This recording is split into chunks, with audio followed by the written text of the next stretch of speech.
Jubilee 2025 ஆண்டின் நிறைவாக இன்றும் நாளையும் நம் ஆண்டவரை கொண்டாடி கொண்டிருக்கிறோம். அவர்தான் நமக்கு மையம். இதனுடைய லட்சணை அடையாள உருவம் இங்கே நம் முன்னே அமைக்கப்பட்டிருக்கின்ற அற்புதமான சிலுவை. சிலுவை என்றால் ஒரு விதத்தில் துன்பத்தை குறிக்கிறது, அன்பை குறிக்கிறது, தியாகத்தை குறிக்கிறது, நமது மீட்பை குறிக்கிறது.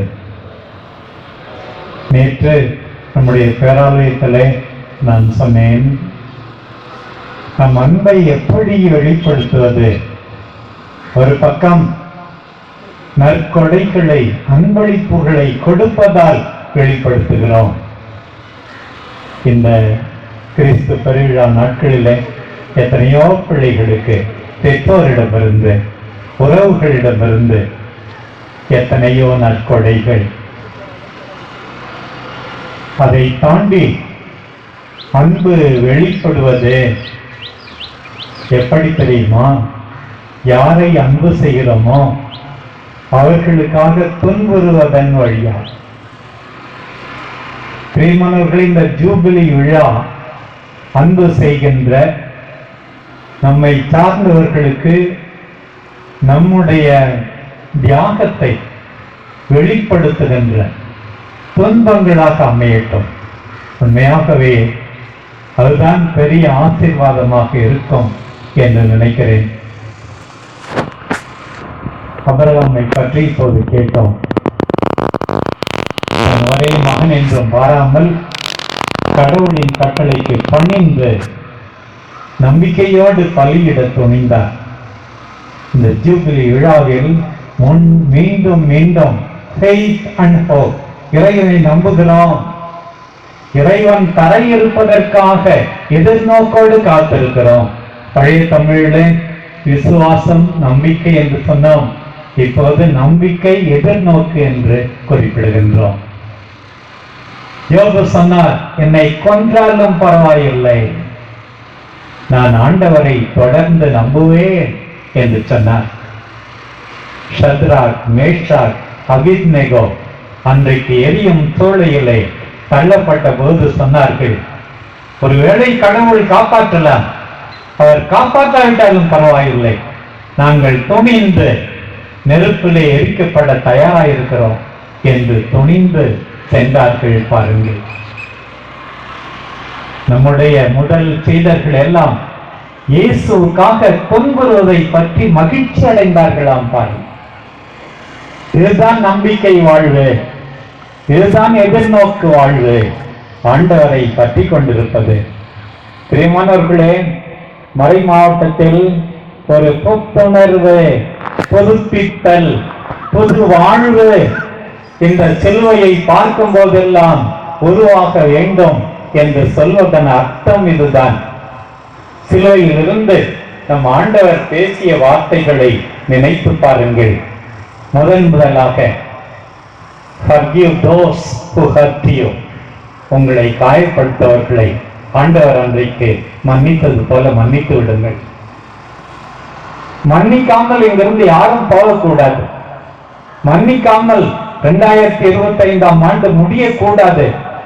மன்னித்து பாருங்கள், ஆசீர்வாதம் நிறைய கிடைக்கும். அன்றைக்கு ஆண்டவர் சொன்னாரே, தந்தையே, தாங்கள் செய்வது என்னதென்று அறியாமல் செய்கிறார்கள், இவர்களை மன்னியும் என்று சொன்னார்கள். சிலுவை நமக்கு கற்றுக் கொடுக்கிற, ஜூபிலி நமக்கு கற்றுக் கொடுக்கிற மிகப்பெரிய பாடம் மனமாற மன்னிப்பது. நான் மன்னித்து விட்டேன், நீங்களும் மன்னியுங்கள். உண்மையாக ஆண்டவருடைய ஆசீர்வாதம் பொங்கி பெருகும். இரண்டாவது, reach out to others, மற்றவர்களை தேடி போங்கள். அன்றைக்கு ஆண்டவர் அந்த நல்ல கள்ளனை தேடி போனார், மீட்பு தந்தார். என் வேலை உண்டு, நான் உண்டுன்னு இருந்தார். ஆண்டவரில் நம்பிக்கை கொண்டு ஆண்டவருடைய ஜூபிலியை கொண்டாடி எந்த பயனும் இல்லை reach out to others. மற்றவர்களை தேடி போங்கள், காயப்பட்டிருப்பவர்களை தேடி போங்கள், வேதனையில் வாடுவோரை தேடி போங்கள். அதுதான் ஆண்டவர் அன்றைக்கு அந்த கள்வனிடம் பேசியதிலிருந்து நாம் கற்றுக்கொள்கிறோம். மூன்றாவதாக, take care of people who depend on you. உன்னை நம்பியிருப்பவர்களை குறித்து அக்கறை கொண்டு அவர்களை பத்திரமாக பார்த்துக்கொள். உன் மனைவி, உன் கணவர், உன் பிள்ளைகள், உன் வயதான பெற்றோர் உன்னை நம்பி இருக்கிறார்கள்.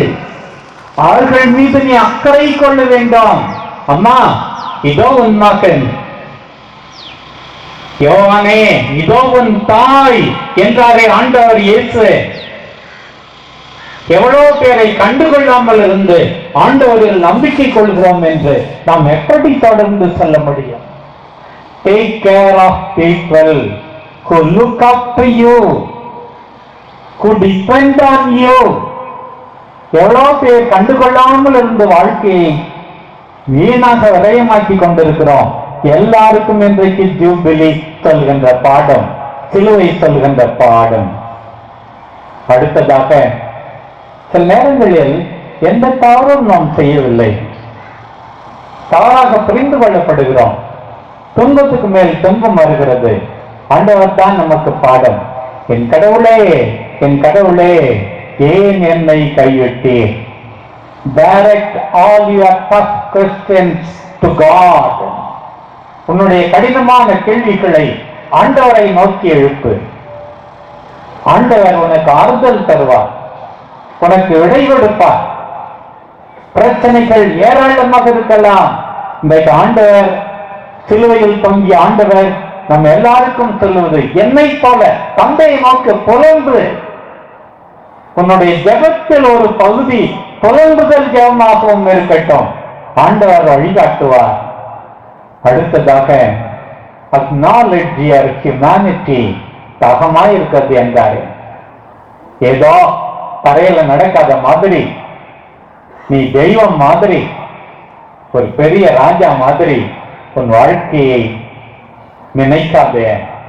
மற்றவங்களுக்கு தாகம் இருக்கு, பசி இருக்கு, எனக்கும் இருக்குது. acknowledge your humanity.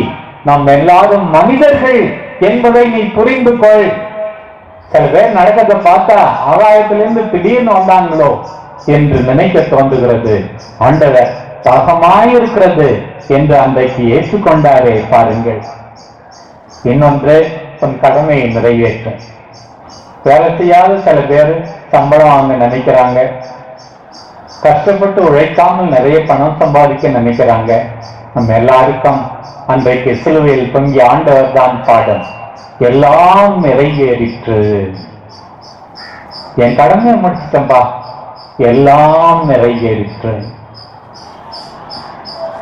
என் பிள்ளைகளுக்குரிய செஞ்சுட்டேன், என் பொண்ணை கட்டி கொடுத்துட்டேன், என் பையனுக்கு நல்ல வேலை பார்த்து கொடுத்துட்டேன், எல்லாம் நிறைவேறிற்று. ஒவ்வொரு நாளும் உறங்க போகும் முன், ஆண்டவரே, இன்றைக்கு நீர் எனக்கு கொடுத்த கடமைகளை எல்லாம் நான் செய்து விட்டேன். குடும்பத்தாருக்கு, உறவுகளுக்கு, தேவையில் இருப்பவருக்கு நான் செய்தேன் என்று சொல்ல வேண்டும். கடைசியாக, தந்தையே, உமது கரங்களில் என் ஆவியை ஒப்படைக்கிறேன். இறைவா, உன் விருப்பம் நிறைவேற்றிவிட்டேன். நான் பிறக்கும் போது எவ்வளோ பேர் சிரித்தார்கள், நான் அழுதேன். நான் சாக போகிறேன், எல்லாரும் அழுவார்கள், சிரித்து கொண்டே செத்து போவேன். உமது கரங்களில் என் ஆவியை ஒப்படைக்கிறேன். ஆண்டவர் பேசிய இந்த 7 வார்த்தைகளிலிருந்து இந்த சிலுவையை பார்க்கும் போதெல்லாம், நம் வீட்டில் பார்க்கும் போதெல்லாம், கோயிலை பார்க்கும் போதெல்லாம் நாமும் கற்றுக்கொள்வோம். அவரை நம் மீட்பராக, நம்முடைய வீரராக, தலைவராக, நம் தெய்வமாக ஏற்றுக்கொள்கிறோம் என்பதை அறிக்கையிட்டு நம் வாழ்வை புதுப்பிப்போம். நம் அன்பு தாய் அன்னை கன்னிமரியா நம் எல்லாருக்கும் மிகச்சிறந்த பாடம். இவற்றையெல்லாம் வாழ்ந்து காட்டியவர்கள். அவர்கள் நம்மை வழிநடத்துவார்களாக, நமக்காக பரிந்து பேசுவார்களாக.